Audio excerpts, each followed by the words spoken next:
തോബിത്ത് 1-ാം അധ്യായം. തോബിത്തിൻ്റെ ക്ലേശങ്ങൾ. നഫ്താലി ഗോത്രജനായ തോബിത്തിൻ്റെ ചരിത്രം. തോബിത്ത് തോബിയേലിൻ്റെയും തോബിയേൽ അനനിയേലിൻ്റെയും അനനിയേൽ അദ്വേലിൻ്റെയും അദ്വേൽ അസിയേലിൻ്റെ പിൻഗാമികളിൽപ്പെട്ട ഗബായേലിൻ്റെയും പുത്രന്മാരാണ്. തോബിത്ത് അസീറിയ രാജാവായ ഷൽമനേസറിൻ്റെ കാലത്ത് ഗലീലിയിലെ കേദഷ് നഫ്താലിക്കു തെക്ക് ആഷേറിനു മുകൾ ഭാഗത്ത് സ്ഥിതി ചെയ്യുന്ന തിഷ്ബയിൽ നിന്ന് തടവുകാരനായി പിടിക്കപ്പെട്ടു. ഞാൻ തോബിത്ത് ജീവിതകാലമത്രയും സത്യത്തിൻ്റെയും നീതിയുടെയും മാർഗത്തിലാണ് ചരിച്ചത്. അസീറിയയിലെ നിനവേയിലേക്ക് എന്നോട് കൂടെ പോന്ന സ്വദേശീയരായ സഹോദരർക്ക് ഞാൻ നിരവധി ഉപകാരങ്ങൾ ചെയ്തിട്ടുണ്ട്. സ്വദേശമായ ഇസ്രായേലിൽ ഞാൻ താമസിച്ചിരുന്ന ചെറുപ്പകാലത്തു തന്നെ എൻ്റെ പൂർവ്വപിതാവായ നഫ്താലിയുടെ ഗോത്രം മുഴുവൻ ജെറുസലേം ഭവനത്തെ പരിത്യജിച്ചു. ഇസ്രായേലിലെ എല്ലാ ഗോത്രങ്ങളിലും നിന്ന് തിരഞ്ഞെടുക്കപ്പെട്ടത് ജെറുസലേമാണല്ലോ. സകല ഗോത്രങ്ങളും ബലിയർപ്പിക്കേണ്ടത് അവിടെയാണ്. അത്യുന്നതൻ വസിക്കുന്നതും എല്ലാ തലമുറകൾക്കും വേണ്ടി എന്നേക്കുമായി പ്രതിഷ്ഠിക്കപ്പെട്ടതും ആയ ആലയം അവിടെയാണ്. വിശ്വാസം ത്യജിച്ച ഗോത്രങ്ങളെല്ലാം ബാൽ കാളക്കുട്ടിക്ക് ബലിയർപ്പിച്ചു പോന്നു.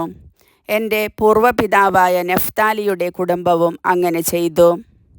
എന്നാൽ ഞാൻ മാത്രം ഇസ്രായേലിൻ്റെ ശാശ്വത നിയമം അനുസരിച്ച് കൂടെ കൂടെ ഉത്സവങ്ങളിൽ പങ്കുകൊള്ളാൻ ജെറുസലേമിൽ പോയി.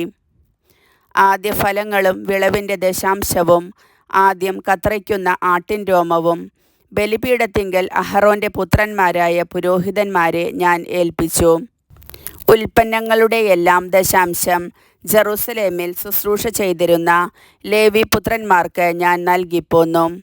മറ്റൊരു ദശാംശം വിറ്റുകിട്ടുന്നത് എല്ലാ കൊല്ലവും ഞാൻ ജെറുസലേമിൽ കൊണ്ടുപോയി ചെലവഴിക്കുമായിരുന്നു. മൂന്നാമതൊരു ദശാംശം എൻ്റെ പിതാമഹിയായ ദബോറ നിർദ്ദേശിച്ചതനുസരിച്ച് എനിക്ക് കടപ്പാടുള്ളവർക്ക് ഞാൻ നൽകിപ്പോന്നു. പിതാവ് മരിച്ച അനാഥനായിരുന്നു ഞാൻ.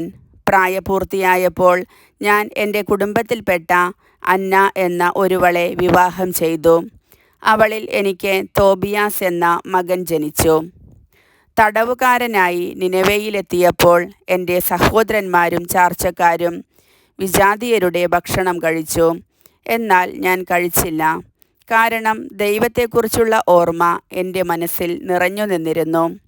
അത്യുന്നതൻ്റെ കാരുണ്യത്താൽ ഞാൻ ഷൽമനേസറിൻ്റെ പ്രീതിക്ക് പാത്രമായി. അവൻ എന്നെ ഭക്ഷ്യവിഭവങ്ങൾ വാങ്ങുന്ന ചുമതല ഏൽപ്പിച്ചു.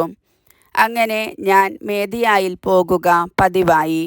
ഒരിക്കൽ മേദിയായിലെ റാഗസിൽ വെച്ച് ഗബ്രിയാസിൻ്റെ സഹോദരൻ ഗബായേലിനെ ഞാൻ 10 താലന്ത് വെള്ളി സൂക്ഷിക്കാൻ ഏൽപ്പിച്ചു.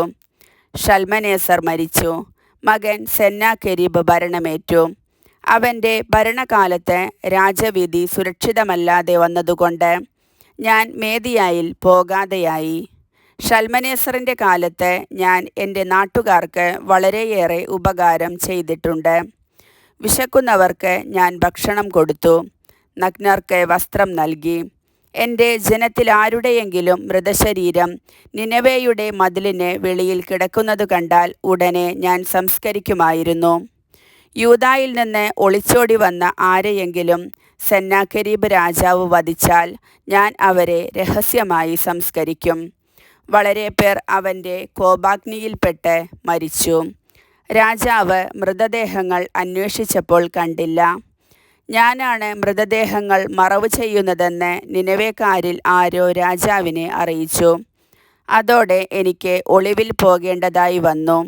എന്നെ കൊല്ലാൻ അന്വേഷിക്കുന്നെന്ന് കേട്ട് പേടിച്ച് ഞാൻ നാടുവിട്ടു.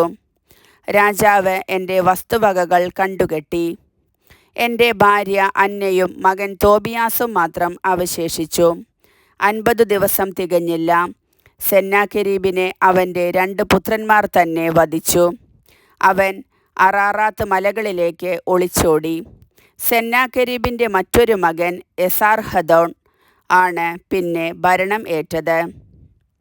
അവൻ എൻ്റെ സഹോദരൻ അനായേലിൻ്റെ പുത്രൻ അഹിക്കാറിനെ രാജ്യത്തിലെ വരവു ചെലവുകളുടെയും എല്ലാ വകുപ്പുകളുടെയും മേൽനോട്ടം ഏൽപ്പിച്ചു. അഹിക്കാർ എനിക്കു വേണ്ടി ഇടപെട്ടു. ഞാൻ നിനവയിൽ തിരിച്ചെത്തി. രാജാവിൻ്റെ പാനപാത്രവാഹകനും രാജമുദ്രയുടെ സൂക്ഷിപ്പുകാരനും കണക്ക് സൂക്ഷിപ്പുകാരനുമായിരുന്നു അഹിക്കാർ. എസാർഹദോൻ രാജാവ് തനിക്ക് തൊട്ടു താഴെ അവനെ അവരോധിച്ചു. അവൻ എൻ്റെ സഹോദരപുത്രനായിരുന്നു. കർത്താവിൻ്റെ വചനം.